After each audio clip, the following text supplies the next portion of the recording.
Hello students, आपका स्वागत है कक्षा छठी के ई लर्निंग हिंदी के व्याकरण कक्षा में।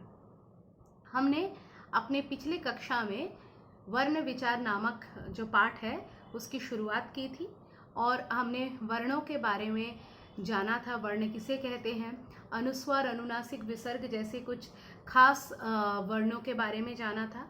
उसके बाद हमने अड़ा, अढ़ा का प्रयोग, हलंत का प्रयोग, री का प्रयोग इत्यादि काफ़ी चीज़ों के बारे में जाना था। इसके बाद हमने ये जाना था कि वर्ण के दो भाग होते हैं, एक है स्वर वर्ण और दूसरा है व्यंजन वर्ण। तो आज हम लोग जो पढ़ने जा रहे हैं वो है स्वर वर्ण। स्वर वर्ण ऐसे वर्ण हैं या ऐसी ध्वनियाँ हैं जिनमें हवा जो है मुख से निकलते वक्त बिना किसी रुकावट के बाहर आती है। मुख से निकलते वक्त हवा कोई भी रुकावट नहीं पाती है, वो स्वर वर्ण है। मतलब इनका उच्चारण बिना किसी के सहारे के स्वतंत्र रूप से होता है। ठीक है, इनकी संख्या कितनी है? इनकी संख्या है 11। आप लोग कक्षा 5वीं में जो आपका चैप्टर 2 था वर्ण विचार, उसमें इसको विस्तार से पढ़ चुके हैं। इसमें उसी चैप्टर का रिपीटिशन है, कुछ कुछ नए चीज़ों का इंक्लूजन भी है। तो आप लोग उसको भी एक बार दोहरा लीजिए तो फिर आपको पढ़ने में आसानी रहेगा। तो ये 11 स्वर कौन से हैं? अ, आ, छोटी बड़ी, छोटा ऊ बड़ा ऊ, री, ए, ओ, औ। टोटल कितने हुए? 11। अब जब हम इनको उच्चारण करते हैं तो उच्चारण के आधार पर इनके 3 भेद किए गए हैं। जिस प्रकार से हम इनका उच्चारण करते हैं उस प्रकार से इनके 3 भेद किए गए हैं। एक है ह्रस्व स्वर, दूसरा है दीर्घ स्वर और तीसरा है प्लुत स्वर। ह्रस्व स्वर, दीर्घ स्वर और प्लुत स्वर। ये जो ह्रस्व स्वर है, ह्रस्व यानी छोटा, तो जितने भी स्वर हैं जिनका उच्चारण करने में कम समय लगता है वो ह्रस्व स्वर की कैटेगरी में आते हैं। जैसे कि अ, ई, उ, री, ये 4 ही हमारे ह्रस्व स्वर हैं। 11 स्वरों में से 4 स्वर हमारे ह्रस्व स्वर हैं। कौन सा? अ, ई, उ और री, ये 4 स्वर हमारे ह्रस्व स्वर हैं। आप इनको उच्चारण करते वक्त कम से कम समय का प्रयोग करते हैं। तो अब ये दीर्घ स्वर क्या है? दीर्घ स्वर, दीर्घ यानी बड़ा। दीर्घ स्वर वो स्वर हैं जिनके उच्चारण में ह्रस्व स्वर से दुगना समय लगता है। Double time taken than the ह्रस्व स्वर। ह्रस्व स्वर को उच्चारण करते वक्त जितना समय लगता था उससे दुगना समय इस्तेमाल करके हम जिन स्वरों को बोलते हैं उन्हें दीर्घ स्वर कहते हैं। ये दीर्घ स्वरों की संख्या कितनी है? 7। ठीक है, ये दीर्घ स्वर क्या है? अ है तो अ के जगह पर आ बोलेंगे तो उससे डबल टाइम लगेगा। आ, छोटी ई है तो इसके जगह पर बड़ी ई, छोटा ऊ है इसके जगह पर बड़ा ऊ, और ए, और ओ, औ। क्या क्या हुआ?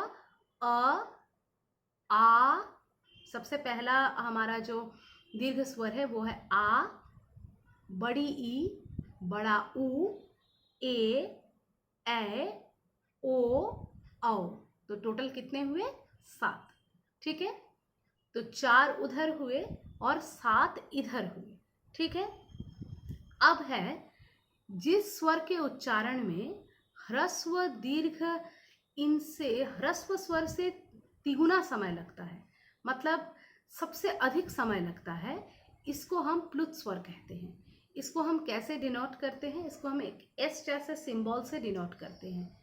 जैसे कि ओम, ये ओम को उच्चारण करते वक्त हम जो ओ को खींच रहे हैं, ये खींचने की ध्वनि को भी दिखाने का हिंदी वर्णमाला में सिस्टम है और वही है हमारा ये एस की तरह एक सिंबल। ठीक है, आप लोग अपने किताब में देखिएगा, आपको ये चीज़ शायद पृष्ठ संख्या 15 में मिलेगी। ठीक है, अब है स्वरों की मात्राएं। ये जो स्वर हैं वैसे तो ये स्वतंत्र रूप से प्रयोग हो सकते हैं। स्वरों का प्रयोग हम स्वतंत्र रूप से कर सकते हैं, लेकिन इसके अलावा स्वर जब व्यंजन के साथ जुड़ते हैं तब वो व्यंजन के साथ कैसे जुड़ते हैं? मात्रा के फॉर्म में जुड़ते हैं। तो तब स्वरों का प्रयोग कैसे होता है? मात्रा के रूप में होता है। तो सबसे पहले तो स्वर स्वतंत्र रूप से व्यवहृत होते हैं और जब वे व्यंजन के साथ जुड़ते हैं तब वो मात्रा बन जाती हैं। जैसे कि जैसे है, की कोई मात्रा नहीं होती है। को छोड़कर बाकी सभी स्वर की मात्रा होती है। जैसे से मैंने लिखा कि अमर, तो ये जो अमर शब्द है इसमें का प्रयोग की तरह हुआ। इसमें जो म है ये भी की मात्रा है म में, तो इसको अलग से दिखाने की जरूरत नहीं होती है। म के अंदर ही समाहित है और र के अंदर भी असमाहित है। सारे वर्णों के अंदर है। क, ख, ग, घ, आप जितना भी उच्चारण कर रहे हैं क के साथ आप क बोल रहे हैं, लेकिन के बिना आप क नहीं बोल पा रहे हैं। आप को जोड़कर ही क को बोल रहे हैं। तो ये जो वर्ण है, हालांकि अभी हम व्यंजन नहीं पढ़ रहे हैं, लेकिन फिर भी ये आप जान लीजिए कि सबसे पहले हम इनको डिनोट करने के लिए हलंत के साथ लिखते हैं और उसके साथ हम जब लिखते हैं तब जाके ये व्यंजन पूरे होते हैं। तो यानी कि की मात्रा नज़र नहीं आती है क्योंकि उसकी मात्रा होती ही नहीं है। उसके बाद है की मात्रा। एक तो उसका प्रयोग व्यंजन के रूप में, जो स्वर है उसके रूप में नॉर्मली हो सकता है, जैसे आम में वो आ की तरह ही है। लेकिन जब मैंने बोला गाना, तो गाना में ये ग के साथ की मात्रा के रूप में जुड़ी है। इसी तरह से बाकी सारे व्यंजनों का प्रयोग मात्रा के रूप में होता है। जैसे कि कृषि, कृषि में हम क के साथ री की मात्रा जोड़ के उसको क्री बना रहे हैं। शी में श के साथ छोटी ई की मात्रा जोड़ के हम उसे शी बना रहे हैं। तो इसी तरह से हमारे सारे स्वरों की मात्राएं होती हैं जो हम व्यंजन में प्रयोग करते हैं को छोड़कर। ठीक है, यहाँ तक कि विसर्ग तक की मात्रा होती है। जैसे कि अतः, अतः में ये ह का उच्चारण दो जो हमारे कोलन जैसी बिंदियां हैं जिनसे हम विसर्ग कहते हैं उसी के द्वारा आती है। और अंग और जो है इनका एक स्पेशल नाम भी है। ये स्वरों की कैटेगरी में पढ़ते हैं, लेकिन हम स्वरों की गिनती के वक्त इनको नहीं गिनते हैं। इनका एक अलग कैटेगरी है जिसको बोलते हैं अयोगवाह। इस अयोगवाह के अंतर्गत हम अंग और का प्रयोग करते हैं। ठीक है, आगे हमारी जो र की मात्रा है, तो ये कुछ विशेष बातें हैं।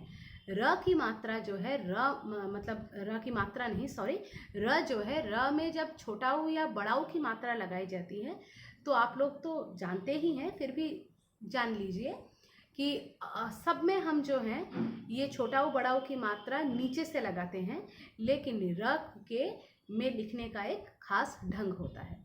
ठीक है, इसके बाद है अनुस्वार। अनुस्वार क्या है? जब भी किसी वर्ण के उच्चारण के समय हवा जो है वो सिर्फ नाक से बाहर आती है, केवल हमारे नाक से बाहर आती है, तो उसको अनुस्वार कहते हैं। और इसको डिनोट कैसे करते हैं, दिखाते कैसे हैं? शिरोरेखा के ऊपर एक छोटी सी बिंदु के माध्यम से हम जो है अनुस्वार को दिखाते हैं। जैसे बंदर, कंधा, लंगर इत्यादि। अब है और हमारा एक और बात यहाँ जान लेना ज़रूरी है। हमारा जो पंचम वर्ण है, हर एक वर्ग का, क वर्ग, च वर्ग, ट वर्ग, इनका जो पंचम वर्ण है, जो फिफ्थ वर्ण है, उनके स्थान पर अनुस्वार का प्रयोग किया जाता है। ठीक है, उनके स्थान पर ही। जैसे मैंने बोला बंदर, बंदर क्या है? आप बोलिए। बंदर में न का उच्चारण हम बिंदु के माध्यम से कर रहे हैं। ये न क्या है, कहाँ है? त, थ, द, ध, न। तो त वर्ग का पंचम वर्ण हुआ न, जिसको हमने बिंदु के माध्यम से यहाँ पर डिनोट किया। ठीक है, इसी तरह से अनुस्वार जो है आप लोगों ने जान लिया है, सबका पंचम वर्ण बन जाता है अनुस्वार। जैसे कि प वर्ग का है म, तो चंपक, च वर्ग का है इया, तो चंचल, क वर्ग का है अंगा, तो गंगा, ट वर्ग का है अण, तो पंडित। ठीक है, ये इन सभी में पंचम वर्ण के स्थान पर अनुस्वार का प्रयोग हुआ। अभी आप लोग गलती कर देते हैं अनुस्वार और अनुनासिक में। आप लोगों को दोनों का उच्चारण एक ही जैसा लगता है, लेकिन मैंने पहले ही आप लोगों से कहा है कि हिंदी एक वैज्ञानिक भाषा है और इसलिए यदि आप इसका सही ढंग से उच्चारण करेंगे तो आपको दोनों में डिफरेंस नज़र आएगा। अनुस्वार में क्या होता है, हवा केवल नाक से आती है, लेकिन जब हम अनुनासिक का उच्चारण करते हैं तो नाक और मुख दोनों से एक साथ हवा निकलती है। ठीक है, जैसे कि तांगा, तांगा जब हम बोलते हैं तो हमारे यहाँ से भी हवा आती है और यहाँ से भी आती है, दोनों जगह से आती है, तो इसलिए ये अनुनासिक है। इसको हम वर्ण के ऊपर चंद्र बिंदु लगाकर डिनोट करते हैं। ठीक है, तो अनुस्वार और अनुनासिक का फर्क आपको समझ में आ गया है। इसके बाद है विसर्ग, जिसकी चर्चा मैंने कुछ देर पहले ही आपके साथ की थी। विसर्ग एक कोलन की तरह हम लोग लिखते हैं और इसको हम जो है ह से डिनोट करते हैं। ह साउंड से इसका उच्चारण होता है, लेकिन लिखते कैसे हैं, डिनोट कैसे करते हैं, विसर्ग के साथ, मतलब दो कोलन की तरह दो बिंदुओं के साथ। जैसे अतः, स्वतः, प्रातः इत्यादि शब्दों में विसर्ग का प्रयोग हुआ है। तो आज हमने स्वर पढ़ लिया है। हम अपने अगले प्रकरण में जो है व्यंजन के बारे में जानेंगे। तब तक आप इतना ही दोहरा लीजिए। धन्यवाद।